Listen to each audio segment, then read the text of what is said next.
Not every book makes for a good movie, but these examples certainly exceeded our expectations. Welcome to MsMojo, and today we're counting down our picks for the top 10 young adult movie adaptations of all time. Before we begin, we publish new content every day, so be sure to subscribe to our channel and ring the bell to get notified about our latest videos. For this list, we're looking at some of the best film adaptations of young adult novels, taking into account how they tackled adolescent issues, their overall production value, and most importantly, their handling of the source material. Paolo is exhausted because Majesty, only Paolo, gonna take this and give you a princess. For the record, we'll also be including adaptations of novels that are technically considered middle years and not exclusively young adult, as the two categorizations tend to overlap. Number 10, To All the Boys I've Loved Before. This adaptation of the Jenny Han novel premiered on Netflix in August of 2018. It quickly surprised people with its charming and unique story, as well as its relatable and heartwarming characters. Don't you find it kinda depressing that it's Saturday night and you're having a Golden Girls marathon with your little sister? Not only that, but with an Asian American female lead and a plot that didn't revolve around her ethnic background, To All the Boys I've Loved Before's success demonstrated how there continues to be an audience for teen rom-coms and that representation matters. But you don't seem to be afraid to be with me. Though the casting of the boys that Lara Jeans loved before has received some criticism due to 80% of them being Caucasian, the fact that they've cast multi-ethnic actors like Jordan Fisher and Ross Butler for the sequel, which is also based on another of Han's books, bodes well. All right, let's do this. No, that's my line. Yeah, I know. I'm sorry. I'm kind of testing it out. I'm just excited to be here. Okay. Come on, Jordan. We work too. Number 9, The Spectacular Now. Party animal Sutter Keeley is a high school student who spends most of his time partying. After getting dumped by his girlfriend and spending a night crashing bars, he wakes up outside the home of Amy Finicky, a homebody who doesn't do much outside of working and studying. Do you live around here, Sutter? How do you know my name? You go to the same school. You wouldn't know who I am. I know you. You can guess where this is heading, but while the premise sounds about as cliché as any run-of-the-mill teen rom-com, The Spectacular Now stands out from the crowd. It knows when to be funny and when to be sensitive. Yeah. Sutter, I love you. No, you don't. Yes, I do. No, you don't. You're wrong. It also presents a lesson that may help teens understand the importance of planning for the future. Do you even want to graduate? I don't know. Excuse me? I'm just being honest with you. I don't know. Everyone's telling me I gotta move on. I don't see what's so great about being an adult. Are you happy? Number 8, The Hunger Games franchise. In this post-apocalyptic world, selected teenagers are forced to compete in an annual event where they must kill each other until only one is left standing. When her younger sister is chosen to compete, Katniss Everdeen, played by Jennifer Lawrence, steps up to take her place. Prim! Prim! I volunteer!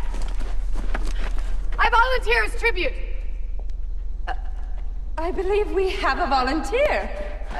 Mr. Mayor, I need to get out of here. Having grossed nearly $3 billion worldwide, the franchise undeniably connected with audiences, much like the books did with readers before its jump to the big screen. Despite Mockingjay being a bit of a misstep, according to fans in any case.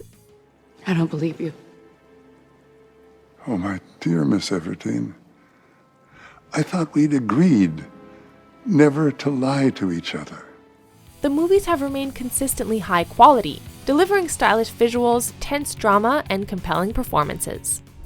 They got him and Joanna. You son of a bitch! Son of a... You promised me that you would save him over me! You promised me! You're a liar! You're a liar! Number 7, Love, Simon.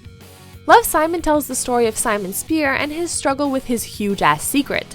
When a classmate anonymously reveals their homosexuality on social media, Simon reaches out, and the two begin taking steps to come out to their friends and family. No, Blue. I haven't told anyone. And honestly, I can't even really explain why. However, things take a turn for the worst when one of Simon's peers discovers his emails and uses them as blackmail. Sorry. I saw it. I already reported it. They're gonna take it down. It's too late. No, people have already seen it, so it doesn't really matter. In addition to being an overall entertaining film, Love, Simon tackles the hardships of coming out head-on, showing many different facets of the struggle, such as reactions from family and friends, as well as crushes from the opposite gender. You know what? You're insanely stupid, Simon. I was never in love with Nick. I was in love with you. Funny, unapologetic, and endearing, this film adaptation of Becky Albertalli's Simon vs. the Homo sapiens agenda could not have come at a better time. Number 6, Me and Earl and the Dying Girl. When a former childhood friend is diagnosed with leukemia, Greg Gaines is forced by his parents to start visiting her. Yes, things are awkward at first, but the two quickly rekindle their friendship through movies and pillow talk. No joke, there's literal pillow talk. This is a nice pillow. This pillow's a dude, obviously, but it reminds me of this pillow we used to have named Francesca. Despite its depressing title, Me and Earl and the Dying Girl is actually a film made up of many funny moments. From how Greg describes his views on people, to a scene where he and Earl accidentally get high. In the same building, there was a Jamaican embassy, and we ended up getting trapped in an elevator with a Rastafarian guy, and he just hotboxed the whole elevator, so we were stuck in there for like 25 minutes, and we had to breathe the weird marijuana air. Earl, am I right? That's exactly what happened.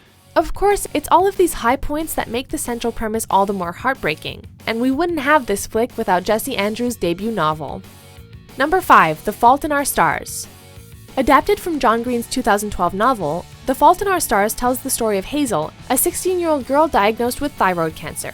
When her mother makes her start attending a local support group, Hazel ends up falling in love with Augustus, a young man who had his leg amputated after suffering from bone cancer. I'm Augustus Waters. I'm 18 years old, and I had a touch of osteosarcoma about 1.5 years ago. So I lost this baby as a result. And now I'm part cyborg, which is awesome. As one would expect from a story like this, it's an emotional roller coaster. I wouldn't mind. No, you don't understand. I do understand. No, you don't I know what understand. you're trying to say. And Hazel, I'm saying I wouldn't mind. It'd be a privilege to have my heart broken by you. Hazel, Gus, I'm a grenade. You'll laugh, you'll cry, and you'll be utterly captivated by the chemistry between Hazel and Augustus. Ours is an epic love story, and I probably won't be able to get more than a sentence out without disappearing into a puddle of tears. Like all real love stories, ours will die with us, as it should. There are dozens of movies that try to be sensitive, romantic, and charming, but The Fault in Our Stars pulls it off in such a way that it's almost difficult to describe. Number 4, The Chronicles of Narnia, The Lion, the Witch, and the Wardrobe. This film franchise may have taken a nosedive and petered out, but The Lion, the Witch, and the Wardrobe remains memorable for many reasons. After being evacuated from their home during World War II, 4 children discover a magical wardrobe in their caretaker's house that leads to a fantastical realm known as Narnia. How do we know we can trust him? He said he knows the fawn. He's a beaver. He shouldn't be saying anything. Everything all right? Yes. We were just talking. It's better left for safer quarters. It isn't long until they find themselves entangled in a battle against the devious White Witch. Are you with me? To the death. For Narnia!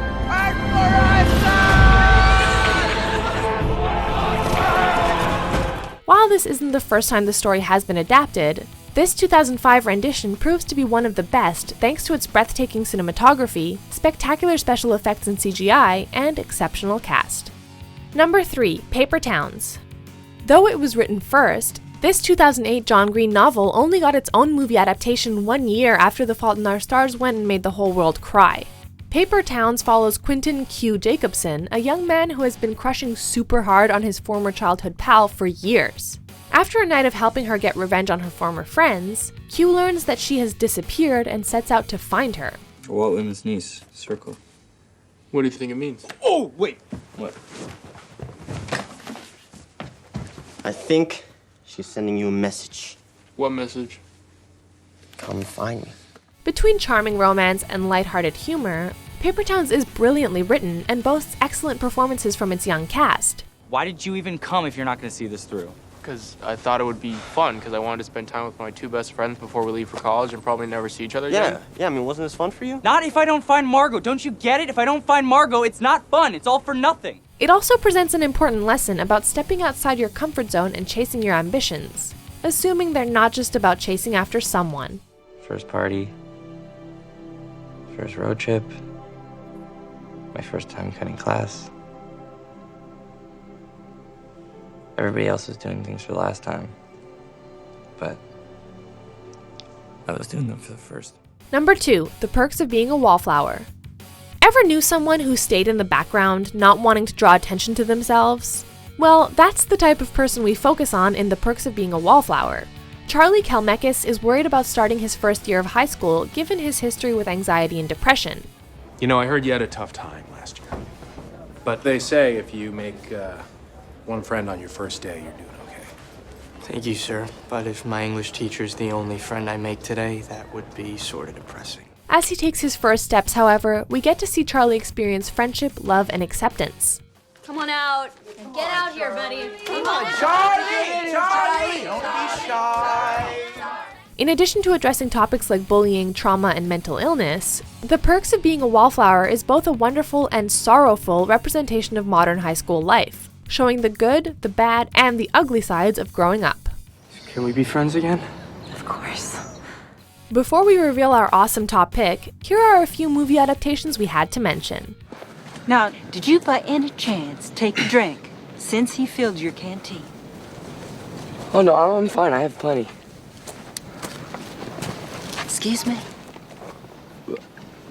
I might have drinking some. Thank you. I thought it was nice that you loaned Bobby your shirt. Don't you think this is a good way to get to know someone? Sure. Have you played this before? Not in here. Are you a virgin? So, yeah, I don't give a shit about your clothes. Don't you get it? The you are now is the same you I was in love with yesterday, the same you I'll be in love with tomorrow.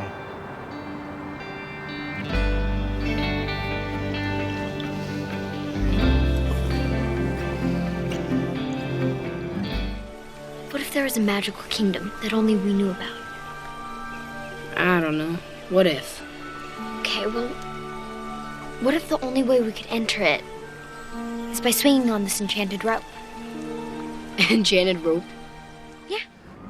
You can't win. You know that, don't you? Doesn't matter if you whip us, you'll still be where you were before, at the bottom. And we'll still be the lucky ones at the top with all the breaks. Doesn't matter. Greasers will still be greasers and socias will still be socias. Number 1, Harry Potter franchise. What can we say that hasn't already been said about Harry Potter? You're a wizard, Harry. I'm a what? Do we geek out over the fantastical world built by J.K. Rowling and its intriguing characters? Why not discuss how the movies successfully translated the stories from page to screen? Should we go over how the franchise grew up with its fans and touched on mature themes? What? What? That's what you think? Yeah, that's what I think. You know the solution then, don't you? Or the fact that people still talk about the motion pictures despite Harry's story having ended years ago? This boy will be famous. There won't be a child in our world who doesn't know his name. Exactly. If the Fantastic Beasts spin-off series and Universal Orlando Park didn't solidify Harry Potter as a cultural phenomenon, what will? A podcast? Well, there are plenty of those too. But second only to the books, it's the films that people hold most dear. And you can always find in here. Do you agree with our picks? Check out this other recent clip from MsMojo and be sure to subscribe and ring the bell to be notified about our latest videos.